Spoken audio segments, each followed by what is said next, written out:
ମହୁଲ ଗୋଟାଉଛନ୍ତି ରାଜ୍ୟସଭା ସାଂସଦ ମମତା ମହନ୍ତ। ମୟୂରଭଞ୍ଜ ଜିଲ୍ଲା ବିଷୋଇସ୍ଥିତ ପୋଖରିଆ ଗାଁରୁ ଆସିଛି ଏଭଳି ଚିତ୍ର। ସାଂସଦ ହୋଇ ବି ସାଧାରଣ ମହିଳାଙ୍କ ସହ ଗୋଟାଉଛନ୍ତି ମହୁଲ ଫୁଲ। ମହୁଲ ଫୁଲ ହେଉଛି ମୟୂରଭଞ୍ଜ ଜିଲ୍ଲା ସ୍ଥାନୀୟ ଆଦିବାସୀଙ୍କ ମୁଖ୍ୟ ଜୀବିକା। ତେବେ ବିଜେଡି ଟିକେଟରେ ରାଜ୍ୟସଭା ସାଂସଦ ହୋଇଥିବା ମମତା ମହନ୍ତ ମଧ୍ୟ ସ୍ଥାନୀୟ ମହିଳାଙ୍କ ସହ ମିଶି ମହୁଲ ଫୁଲ ସଂଗ୍ରହ କରୁଛନ୍ତି।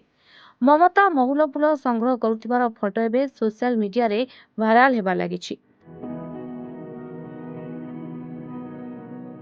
ଲୋକଙ୍କ ମନରେ ଧାରଣା ଥାଏ ଯେତେବେଳେ ଲୋକଟିଏ ବିଧାୟକ ବା ସାଂସଦ ହୋଇଯାଏ ସେମାନେ ସେତେବେଳେ ଚାକଚକ୍ୟ ଜୀବନ ବିତାନ୍ତି। କିନ୍ତୁ ଏହି ଫଟୋଟି ସେ ସବୁକୁ ଭୁଲ ପ୍ରମାଣିତ କରୁଛି। ବିଜେଡି ନେତ୍ରୀ ତଥା ସାଂସଦ ମମତା ମହନ୍ତ ନିଜ ବାଡିରେ ଥିବା ମହୁଲ ଫୁଲ ସଂଗ୍ରହ କରିବା ସହ ଟୋକେଇ ନିଜ ମୁଣ୍ଡରେ ଧରି ଫୁଲକୁ ସ୍ଥାନାନ୍ତରିତ ମଧ୍ୟ କରୁଛନ୍ତି। ସାଧାରଣତଃ ଚୈତ୍ର ମାସରେ ମହୁଲ ଫୁଲ ଗଛରୁ ଝଡ଼େ। ଆଉ ଆଦିବାସୀ ଏହାକୁ ସଂଗ୍ରହ କରିବା ସହ ଖାଦ୍ୟ ଭାବେ ଗ୍ରହଣ କରିଥାନ୍ତି। ଆଉ ଏହାକୁ ବିକ୍ରି କରି 2 ପଇସା ରୋଜଗାର କରନ୍ତି।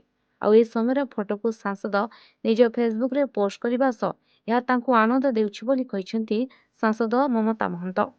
ତେବେ ବିଜେଡି ନେତ୍ରୀ ତଥା ସାଂସଦ ନିଜ ଗାଁରେ ମହୁଲ ଫୁଲ ଗୋଟାଇବା ଏବେ ସାଧାରଣରେ ଚର୍ଚ୍ଚା ସୃଷ୍ଟି କରିଛି। ଭୁବନେଶ୍ୱରରୁ ହରପ୍ରସାଦ ବିଶ୍ୱଙ୍କ ରିପୋର୍ଟ, ରିପୋର୍ଟର୍ସ ଟୁଡେ।